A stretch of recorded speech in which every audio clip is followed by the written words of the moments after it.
everybody. Thank you for joining the GSMC Hoops and Heels Women's Sports Podcast, brought to you by the GSMC Sports Network.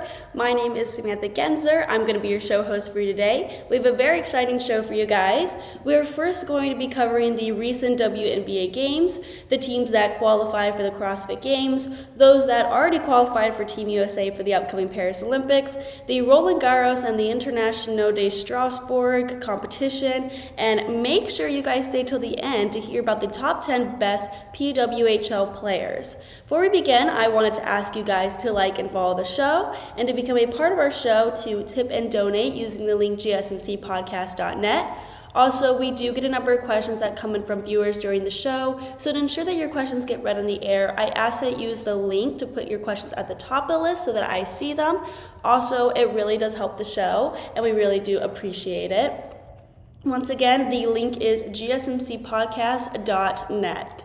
Okay, now let's get started. I hope you guys enjoy today's content. Okay, we're first going to be talking about the recent WNBA games, a little recap of it all. There is some drama that we need to unfold, some injuries that we need to talk about. So we're just going to dive right into it and get started.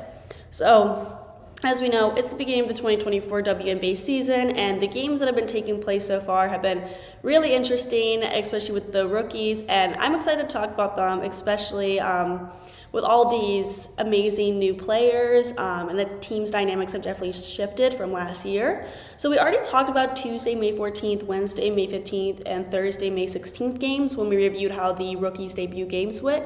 I recommend that you check out those videos. You get like an analysis, however you say that word, of how the rookies did. It's really interesting. But today we're going to be covering Friday, May 17th, Mystics v. Sun and Storm v. Lynx games. Saturday, May 18th, Liberty v. Fever, Aces v. Sparks, and Dream v. Mercury games. Monday, May 20th, Sun v. Fever games. And lastly, Tuesday, May 21st, Mystics v. Sun, Wings v. Dream, and Mercury v. Aces games. So let's start off with Friday, May 17th, Mystics v. Sun game.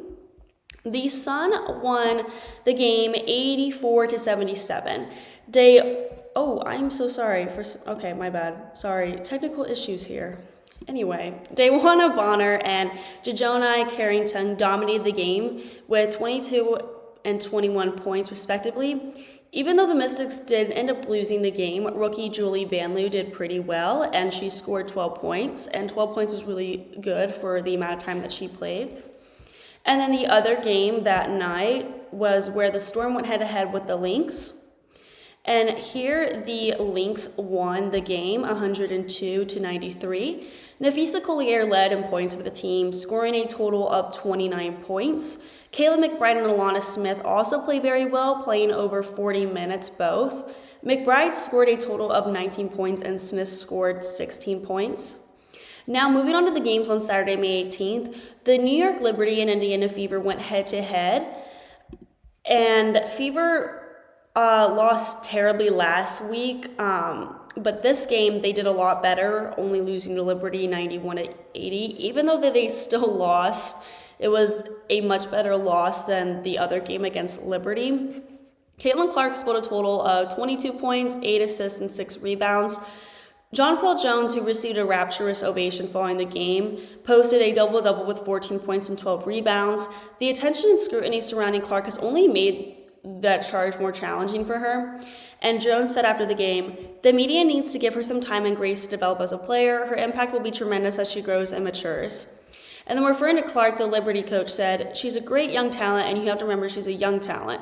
It's hard coming in as number one. When is the last time a number one pick has come in and dominated from the start?"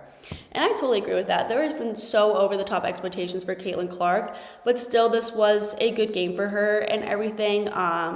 It's just a lot of critics have expected the Fever to just make this huge comeback immediately with Caitlin Clark and the team, and that's just not really how a team sport in general works. So it's just interesting to think like that. And just see from both perspectives for sure. The next game that we're going to talk about was a very, very close game with a final score of 89-82. The Aces won this game with 89 points. Sparks lost with 82 points. Derica Hamby scored 9 29 points. Wow, 90 points, that would be crazy. 29 points, really helping the Sparks. On the other hand, multiple Aces players had a great game. Jackie Young and Asia Wilson both scored 22 points, and Wilson really dominated the rebounds, getting a total of 10 rebounds. Young dominated in assists with a total of 11 assists. Chloe Plum also had a good game, scoring 17 points. Let's also talk about the Dream v Mercury game, which ended in such a close score of 88 to 85. So once again, another super close game. The Mercury ended up winning. This game was really significant as Kahleah Copper scored a career-high 38 points. Cheyenne Parker-Tyus had 11 points, and Alicia Gray had 10 in the fourth quarter as the Dream, down 70 to 60 with 8 minutes and 43 seconds to play, charged back to lead 81 to 74 at the 4-minute and 11-second mark. A layup by Parker-Tyus produced Atlanta's first lead of the game at 73 to 72. Diana Taurasi had 15 points, and Cunnington had 10 for the Mercury. Copper and Taurasi combined for 23 points, but Ryan Howard kept the Dream in with 21 points total, going 4 of 5 on three-pointers. Next up on Monday, May 20th, where the Sun and Fever played against each other.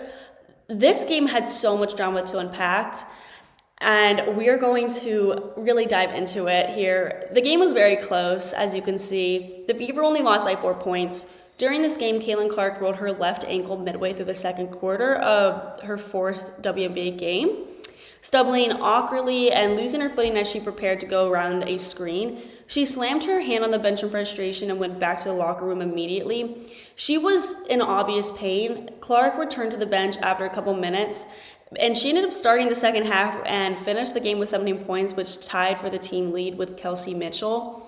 Tyesha Harris scored 13 of Connecticut's final 18 points Monday night, including 2 free throws with 10.9 seconds left, and the game tied to give the Connecticut Sun an 88 to 84 victory over still winless Indiana Fever. Harris finished with 16 points total in the end, though. Clark said, "I think you could see the progress that we're making, and that's why this one hurts a lot. We were right there, and we had plenty of opportunities to go win the game, and you don't. We've played the top teams in the league, and we were right there with the Sun today." And that's totally true. They definitely had made a lot of improvement, and we've seen them based on the game that they played. I mean, if you look at their New York Liberty game, they didn't lose as nearly as much they lost before, and this game they definitely played a lot better than their first game. So there is improvement there. It just does suck to see that they have not won yet, but I'm thinking that they are gonna hopefully get an opportunity there. The result has been a predictably difficult learning curve. 4 straight losses, the first 3 by double digits, for a young team led by the newest star who played in front of yet another sellout Monday night. So the pressure really is on. And then yesterday, May 21st, the Mystics v Sparks game ended so incredibly close. As you can see, a lot of these games are very close, with the Sparks winning 70 to 68. Lexi Brown scored 20 points, and rookie Cameron Brink led a defensive effort that 3 times did not allow a clear shot in the final possessions.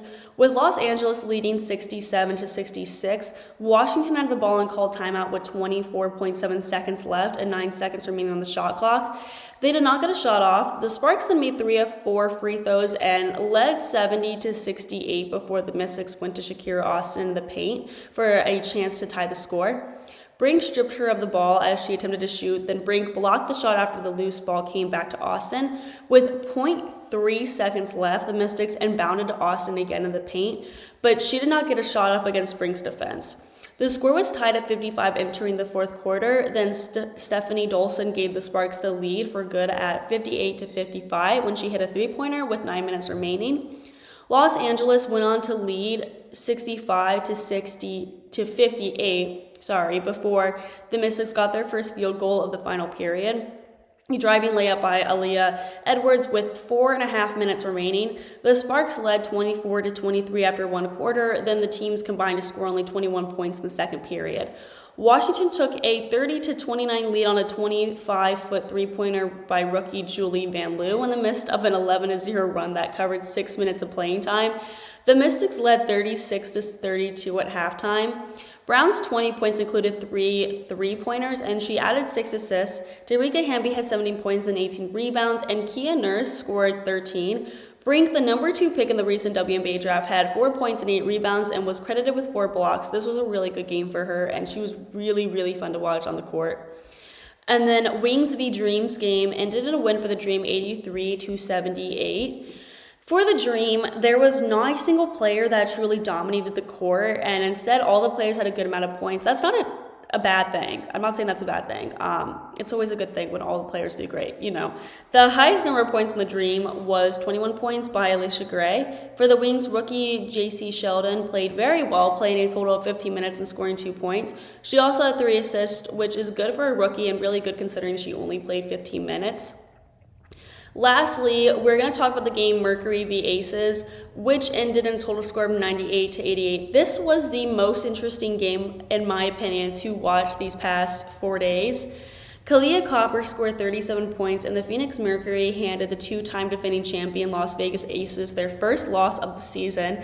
The Aces, down 15 with 5.5 minutes to play, had pulled with the 90-88 on Kelsey Plume's 7 3-pointer seconds earlier.